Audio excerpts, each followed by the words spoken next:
Hello my friends, welcome back to my podcast Muddy Boots Maker. My name is Amy and this is episode number 20.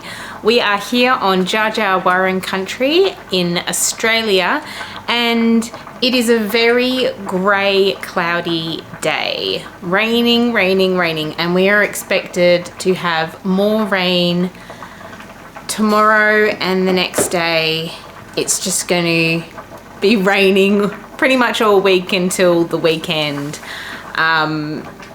It makes it really hard to get certain things done. We're off grid here. The generator has come on for the first time this winter, so yeah, that's basically where we're at. Coming into winter, I think it's gonna be quite a wet winter, even though they were saying it was going to be a dry winter. I think we're going to experience quite a bit of rain. And it is also a little bit chilly, and that is why I'm set up today in my kitchen right next to the wood fire oven. I have some chickpeas cooking on the stove, so I hope they're not making too much noise. But it's pretty quiet in the house now that my family have left for their afternoon activities, and you know, this day is the only day in the week where I get a good stretch of a few hours to myself, and so it just felt right to film another podcast. Now, it's been a month since I filmed a knitting and making podcast. I only have knitting to show you. I have been doing a lot of sewing though, but the sewing that I have been doing is for the upcoming exhibition Cloak that I am involved with. It's going to be showing in Bendigo. I will do a video all about it, and I will also film the works that are in the exhibition. It's a group exhibition. There are 6 textile artists, including myself, and I'm really excited about the 2 pieces that I have made and are currently still making. I've got not many days to finish off the big piece that I'm currently sewing. It is almost complete, but there are quite a few, I think there's a good day of work still left in that piece, so I will be working on that later this week. I can't really work on it too much while it's raining because I need to use the iron a lot, and that just sucks up our power. Being off grid here, it makes it really difficult to work around that. So I'm just waiting for the sunnier days. I'm not too worried about the piece. I know I will get it done. It's pretty exciting though, and the exhibition is going to open next Friday. Next Friday, I can't believe it, oh my goodness. I need to have the piece done this week so I can deliver it on Monday or Tuesday, one of those days. And yeah, then it's gonna open on Friday. So yeah, I've got to get cracking on that. So there has been a lot of sewing going on. However, I lost about 2 weeks because we got sick. And though we're not sure what sort of virus we had, it was highly contagious and it ripped through the family. And that is why I haven't been present on YouTube. It's also why I had to cut Me Made May short. I was just so tired. We were all so very sick. So I had my 2 older kids looking after me and my youngest daughter doing all the chores, all the farm chores. There wasn't much cooking that needed to be done because thankfully somehow I'd known to cook a large batch of soup before we got sick. So they were eating fine. We didn't really feel like eating then my 2 older children ended up sick, and then my husband a couple of days after them. So I'm feeling fine now. I'm actually feeling like I have my energy back, which is great, because it was hard last week trying to find the energy to work on my pieces for the exhibition. But I did. I managed to, which was good. I even managed to get outside for a very short amount of time before all this rain was forecast to come. And that was nice. But yeah, it feels good to be back to my normal self and cooking all sorts of different meals. I have a few things to share with you later, but let's get into the knitting, because I have one finished object.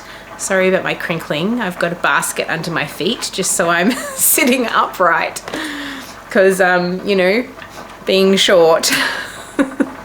Such is life.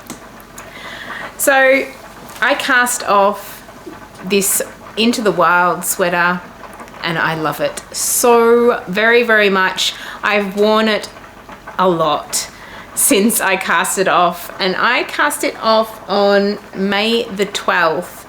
So yeah, that was a while ago. It's almost a month ago. And let me get my notes. As I'm saying that, there's not much to tell. I have not filled out my notes on Ravelry very well with this project, so I'll have to go in and do that. I will put some footage in of me wearing this sweater, because I knew I was gonna wear it a lot, and I wanted to have some footage of it looking at its final, you know, its best, just finished, fresh off the needles. I played Yarn Chicken with this sweater majorly with this brown yarn. All the yarns are from Bendigo Wool and Mills. These colours here are out of my stash. So the cream and the rust red and the sort of charcoal black colour, they're all out of my stash, and the 2 of them, the white or the cream and the rust red, are alpaca, 100% alpaca, and it's so super warm. And then the black is I think it's called graphite. It's from one of their limited edition yarns, the one that they released just last year, that was it'd be good if I'd made notes on this. I will put below what yarn this is, because I can't think of it right now, but I have more in my stash. And the brown is also a Bendigo Wool and Mills, but it's one that I had to purchase, and it was out the back of their store, so it wasn't one that they usually hold, because to be honest, Bendigo Wool and Mills don't have the best brown colours, but this brown was as close to what I wanted. It wasn't quite what I wanted, but I am really happy with it. It's almost like made like the classic yarn that they have, but the one exception was that it pilled a bit, so I have gone in and de-pilled before videoing today. But yeah, I could have used one more ball of this yarn. I played Yarn Chicken with the body. So I think I did the sleeves, and then I went back to the body to extend the ribbing on the waistband. And when I was casting off, doing a stretchy, my favorite stretchy cast off, which I will put below the video to that. Really, it's a really nice stretchy cast off. I've done it here on the sleeves. It generally, I haven't washed this again since I blocked it. This is sort of stretched out a bit because I've been wearing it like this some days, so it stretches a bit being higher up on my arm. But yeah, it's a really nice stretchy bind off. and I really love it. I use it for everything. It's my favorite. And I also have a favorite cast on as well. I can link below as well. I think there's a video to it. I shall go and look for it and hopefully remember to link it below. Let me know if I haven't, and I shall. I always forget at the start of the episode, but I will link everything below, my Ravelry page. Yeah, everything to do with what I talk about today. And yeah, the yarns will be on there properly for you to see. But because most of these ones are, well, they're not made anymore, so yeah. So I did size 5 for this sweater. I normally do anywhere from size 2 to 4 depending on the designer, but I had hints saying that this pattern came out smaller than the written measurements were saying. So yeah, a few people told me it came out smaller, so I took that into account. I did do a swatch for this project, which I never do. I am very, very bad at doing swatches. But I'm just checking the needles. I also went up half a size on each needle. So this pattern calls for a 3mm and a 4mm needle. I did a 3.5 and a 4.5mm needle. So I even went up with the needles just to make sure that it would fit really nicely. I didn't want it to be too tight. I wanted it to have room to be loose. Let me stand up and show you. Yeah, so it's nice and loose and comfortable. There's plenty of room under the arms and around my body. The only thing is that my stretchy bind off wasn't as stretchy because I had to do a little bit of adjusting to have enough yarn to cast this off. I also didn't do the colour work. There's a little bit of colour work at the base here.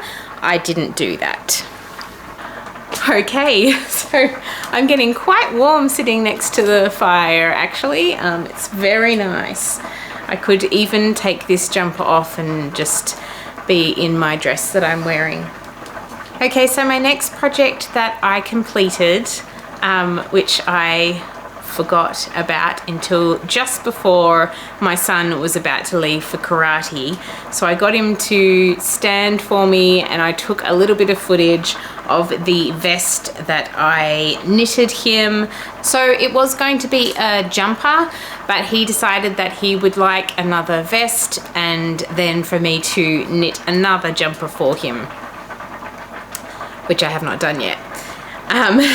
We need to go and get some yarn and start on that because he really, really needs a jumper. I need to churn that out as quickly as possible. So this little vest that I made him was from the Alec XL pattern, and I've shown it a while ago. I did finish all the knitting, but we were just looking for the buttons to go down the front and we couldn't find any buttons anywhere that he liked. And then finally we went to Alice in Fabricland in Kyneton, and there were some perfect wooden buttons sitting right there on the shelves, and we purchased 7 of them and it's just perfect. So I'm really, really chuffed for him to have that now because it's just gotten cold and he was really struggling with finding anything that would fit him. And finally, this dress that I have been working on for, let's see, I started this dress in December of 2021. And I started this after I had been at a talk and they were talking about your dream projects and why haven't you started your dream project. So this was one of my dream projects, and I must say I'm going to be excited to wear it, but also I think there's going to be quite a bit of adjusting that needs to happen. The skirt has turned out perfectly, and it makes me want to, if the dress part, like the top part, the bodice doesn't work out, I can always rip it off and, well, not rip it off, but you know, undo the join of the skirt to the bodice and make the skirt into a skirt instead of a dress.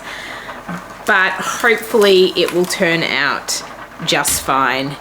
It is very big now that I have joined the bodice onto the skirt, and I am onto the last sleeve.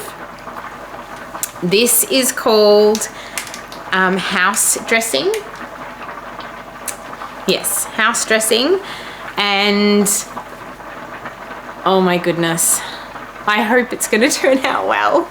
But there is a lot of knitting in here, and it took me forever to knit the first sleeve. I was doing it while I was unwell, and so I was like a few stitches here and there. It was so hard for me to even do any knitting during that virus that we had.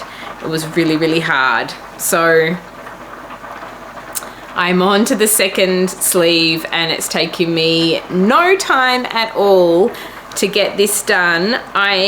I'm only a few rounds away from casting off, and then I'm gonna block this dress. So that is very exciting.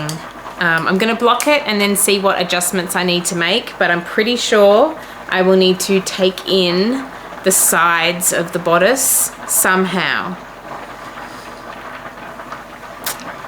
I shall have to wait and see. But yeah, so this is the front here.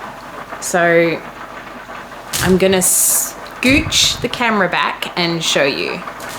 Okay, so I'll put a picture of the pattern up on the screen as well. But it's got short sleeves. I've done longer sleeves than the pattern asks for. It's really, really hard to show. It's really hard to show, but there is the skirt joint to the bodice up here. I'm very keen to make a belt that will go across here, just above the join, and it'll be in the cream color. So I'm hoping to wear this to the Bendigo Wool and Sheep show. So if you see me wearing this, come and say hi. Yeah, I think it's gonna be, good. There might just have to be some alterations made.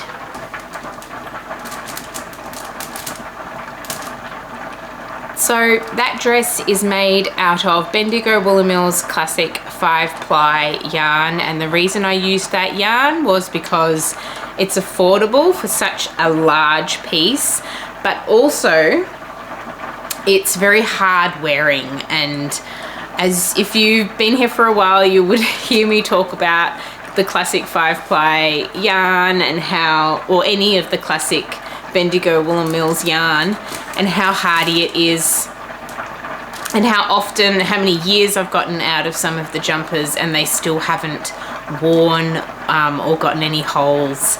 It's just a very, very tough yarn. So that is the reason why I chose that yarn. Even though the pattern says to use fingering weight yarn, I used sport weight because I wanted it to be a bit bigger.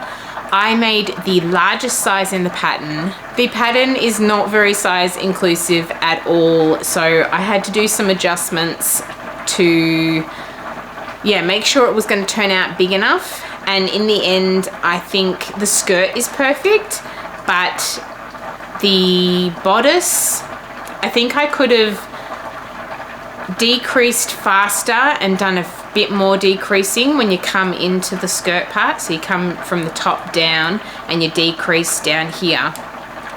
And I think I could have done it sooner and faster and finished shorter as well.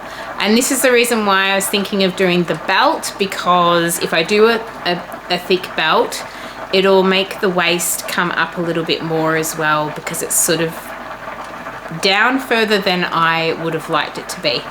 But I think when I finish this dress, there is going to be a video dedicated just to the dress, because yeah, I'm going to go through all the alterations and into detail about what I did for it to try and make it work for a larger, curvier body like mine. Okay, this fire beside me is getting so very hot. Yeah, the oven is at about 290 degrees now. That's Celsius. That's hot. So because I haven't had much time to do any knitting and I've been working on my pieces for the exhibition, that is all I have to show you. I have not cast anything new on. I have been working on my Zymer, but it's just been really hard to do because it's such a dark yarn, and the times that I am knitting at the moment is at nighttime. It's just really hard to work on because the lighting's not great in our house. But I did do the big chop over on my Patreon channel. I managed to chop and take out quite a big chunk of the work and bring up the color work at the bottom. So I will go into it next time we chat because I'm still working on it and I'd like it to be finished and blocked to see whether it worked out. Yes, so that's a work in progress and it's away in a bag at the moment waiting for me to finish the exhibition pieces that I have to finish this week. So I will talk about that next time I catch up with you all. Over on Instagram and Patreon, I am doing a pantry challenge, which I think is going to be a lot of fun, trying to work through a whole heap of stuff that's been in my pantry for too long, including like 10 kilos each or more of buckwheat, quinoa and millet. There's so much, and so many pulses as well. I've got so many legumes. I've got the chickpeas that I've got cooking up here. I'm going to make a curry tonight and I'm going to make hummus as well with the chickpeas.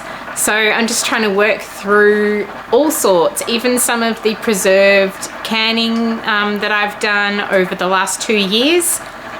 I'm trying to work through that. So this is a challenge that another YouTube channel started. So that channel is called 3 Rivers Homestead and the hashtag is 3 Rivers Challenge. And I've really enjoyed watching Jessica's challenges over the last couple of years since I found her YouTube channel. And it feels fun to join in a gentle sort of more relaxed way than she would be doing. I don't have the stocks of preserved goods as she does. I aspire to, but I don't have that yet. So yeah, I'm just seeing how I go. It might only take me 2 or 3 weeks to get through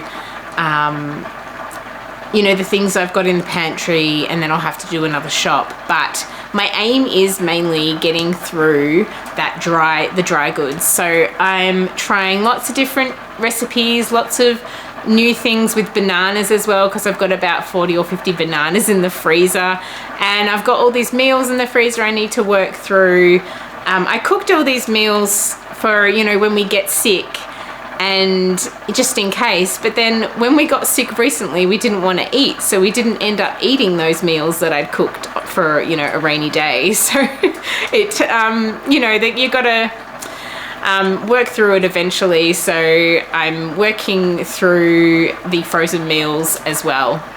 So on Instagram I have a little highlight. I've just been posting photos of the meals that I've been doing, but over on Patreon I've been running through ingredients, and I'll put the recipes on both, and yeah, it's just a little bit of a fun adventure, doing a bit of a weekly vlog thing on Patreon. So at the end of the week I show all the meals that I have cooked over the week. And hopefully I will learn of some new recipes and you all will too, and together we can brainstorm and try and think of other ways I can use all this buckwheat and quinoa and millet that we've got. We eat quite a bit of millet and quinoa. The buckwheat I mill to use as flour, but I just haven't been using it as much, and we've had a lot for a long while, and I just want to use it, need to use it up. And we will buy probably less volume next time.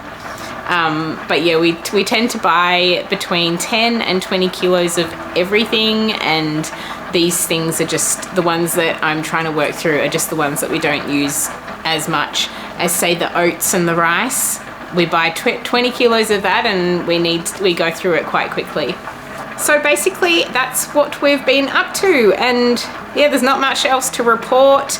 I just need to get my pieces done for this exhibition, and I will do a bit of filming of the exhibition space and my pieces when they're done. I can't wait I want to finish them so I can get some good photos taken, and I need it to be not raining so that I can, because one of the pieces it's got a train that's about 2 meters long, so it's massive, and I just want to film it out in the paddock.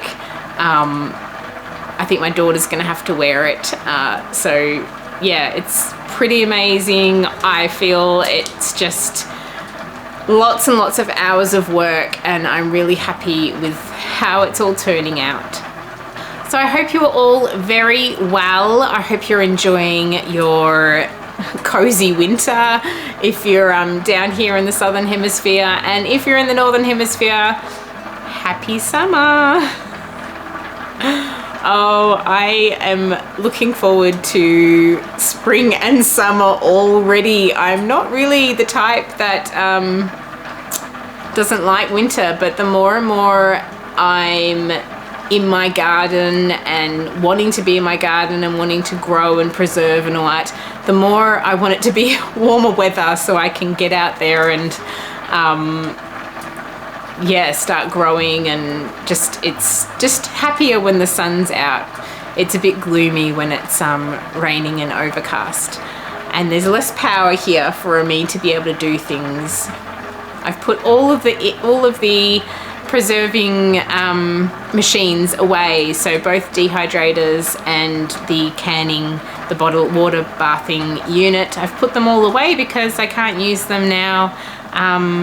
There's a little bit of produce outside, but you know, if I was able to use them, I could be canning marmalades and all that with the citrus that's now quite affordable. But because we don't have enough sun, I could do them on the wood fire. It's just I need a bigger pot. Maybe that's an excuse to go and buy another pot.